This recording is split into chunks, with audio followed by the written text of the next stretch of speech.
ವೇದಿಕೆ ಮೇಲೆ ಉಪಸ್ಥಿತರಿರುವಂತಹ ಗಣ್ಯರೇ ಹಾಗೂ ಕಸ್ತೂರಿಬಾ ಗಾಂಧಿ ಬಾಲಿಕಾ ವಸತಿ ವಿದ್ಯಾಲಯದ ಎಲ್ಲ ಶಿಕ್ಷಕ ವೃಂದದವರೇ ಹಾಗೂ ನೆಚ್ಚಿನ ವಿದ್ಯಾರ್ಥಿಗಳೇ, ಸರ್ವರಿಗೂ ಶರಣು ಶರಣಾರ್ಥಿ. ಮಕ್ಕಳೇ, ನಿಮಗೆ ಸ್ವಲ್ಪ ಆರೋಗ್ಯ ಸಮಸ್ಯೆ ಇರೋದ್ರಿಂದ, ಗಂಟಲು ಸಮಸ್ಯೆ ಇರೋದ್ರಿಂದ ಇದನ್ನು ಮಾತನಾಡೋದಕ್ಕಾಗಲ್ಲ. ಆದರೆ ಎಲ್ಲರಿಗೂ ಒಂದು ಕನಸಿರುತ್ತೆ ಅಲ್ವಾ?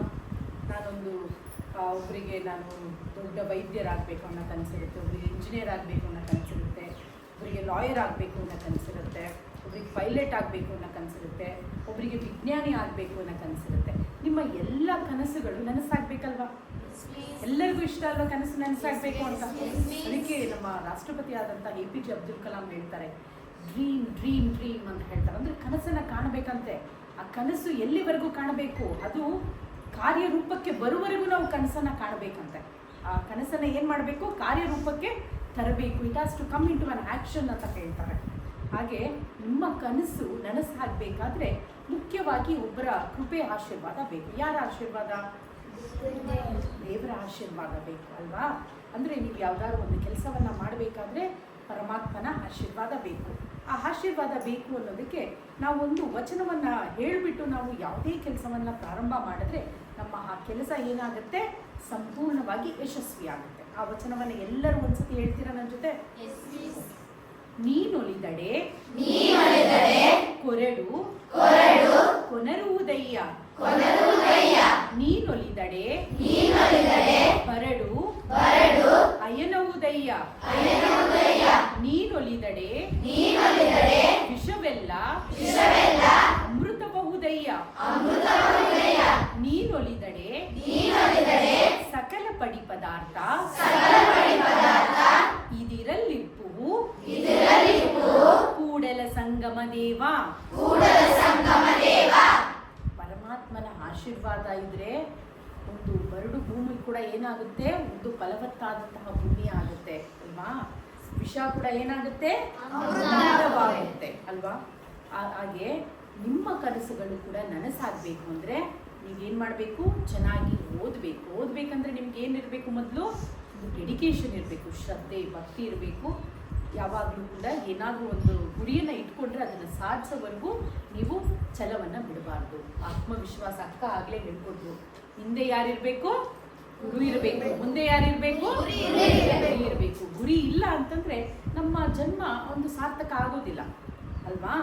ಇವತ್ತು ನಾವು ವಿಶ್ವೇಶ್ವರಯ್ಯ ಅವ್ರನ್ನ ನೆನಪಿಸ್ಕೊತೀವಿ, ಇವತ್ತು ನಾವು ಬಸವಣ್ಣನವರನ್ನು ನೆನಪಿಸ್ಕೊತೀವಿ, ಐದಕ್ಕಿ ಮಾರಯ್ಯನವ್ರನ್ನ ನೆನೆಸ್ಕೊಳ್ತೀವಿ, ಸಾಕಷ್ಟು ಶರಣರನ್ನ ನೆನೆಸ್ಕೊತೀವಿ, ಅಕ್ಕ ಮಹಾದೇವಿ ಅವ್ರನ್ನ ನೆನೆಸ್ಕೊಳ್ತೀವಿ. ಯಾಕೆ ಇವರೆಲ್ಲರನ್ನೂ ನೆನೆಸ್ಕೊಳ್ತೀವಿ? ಇವರೆಲ್ಲರೂ ಏನಾದರೂ ದೇಶಕ್ಕೆ ಕೊಟ್ಟೋಗಿದ್ದಾರೆ, ಸಮಾಜಕ್ಕೆ ಕೊಡುಗೆಯನ್ನು ಕೊಟ್ಟೋಗಿದ್ದಾರೆ ಅಲ್ವಾ? ಅವ್ರನ್ನೆಲ್ಲರನ್ನೂ ನಾವು ನೆನೆಸ್ಕೊಳ್ತೀವಿ ಅಂತಂದರೆ ಅವ್ರು ಇನ್ನೂ ಕೂಡ ಜೀವಂತವಾಗಿದ್ದಾರೆ ಅಲ್ವಾ? ಅವರು ಇಲ್ಲ, ಇವಾಗ ದೈಹಿಕವಾಗಿಲ್ಲ, ಆದರೂ ಕೂಡ ಅವರು ಮಾಡಿರುವಂಥ ಕೆಲಸ ಇವತ್ತು ಜೀವಂತವಾಗಿದೆ ಅಲ್ವಾ? ಹಾಗೆ ನೀವು ಕೂಡ ಮಾಡುವಂತಹ ಕೆಲಸ ಜೀವಂತವಾಗಿರಬೇಕಾದ್ರೆ ನೀವೇನು ಮಾಡಬೇಕು? ನಮ್ಮ ದೇಶಕ್ಕೆ ಕೀರ್ತಿ ತರುವಂತಹ ಕೆಲಸವನ್ನು ನೀವು ಮಾಡಬೇಕು. ಈಗ ಒಟ್ಟಾರೆ ಎಷ್ಟು ಜನ ಕೂತಿದ್ದೀರಿ? 67 ಜನ ಕೂತಿದ್ದೀರಿ. ಈ 67 ಜನದಲ್ಲಿ ಕಸ್ತೂರ್ಬಾ ಗಾಂಧಿ ಬಾಲಕಿ ವಿದ್ಯಾಲಯದಲ್ಲಿ ನೀವೆಲ್ಲರೂ ಇವತ್ತು ಅಧ್ಯಯನವನ್ನು ಮಾಡ್ತಾ ಇದ್ದೀರಿ ಅಲ್ವಾ?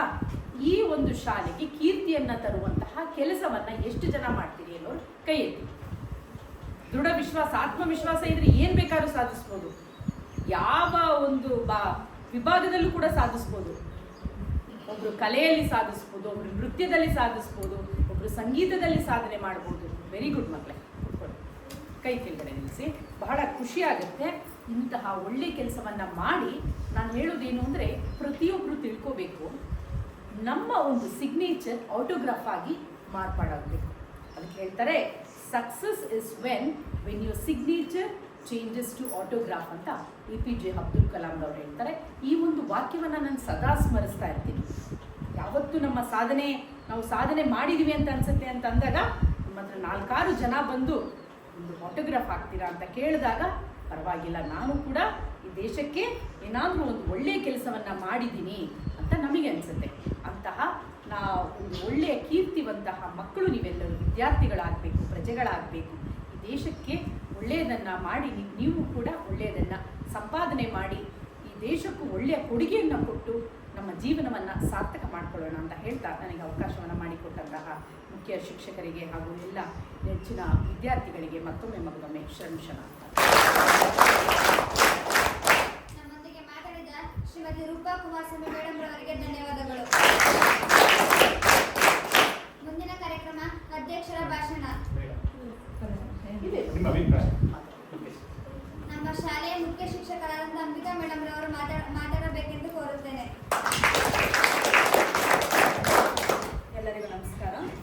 ಶಾಲೆಗಳೆಡೆಗೆ ವಚನಗಳ ನಡೆಗೆ ಮಕ್ಕಳ ಈ ಕಾರ್ಯಕ್ರಮವನ್ನು ನಮ್ಮ ಶಾಲೆಯಲ್ಲಿ 2 ವರ್ಷದ ಹಿಂದೆ ನಾವು CRP ಆಗಿದ್ದಂತಹ ಗುರುಪ್ರಸಾದ್ ಸರ್ ಅವರ ಕಡೆಯಿಂದ ನಮ್ಮ ಶಾಲೆಯಲ್ಲಿ ಮಾಡಿದ್ವಿ. ಈಗ ಮತ್ತೊಮ್ಮೆ ನಮಗೊಂದು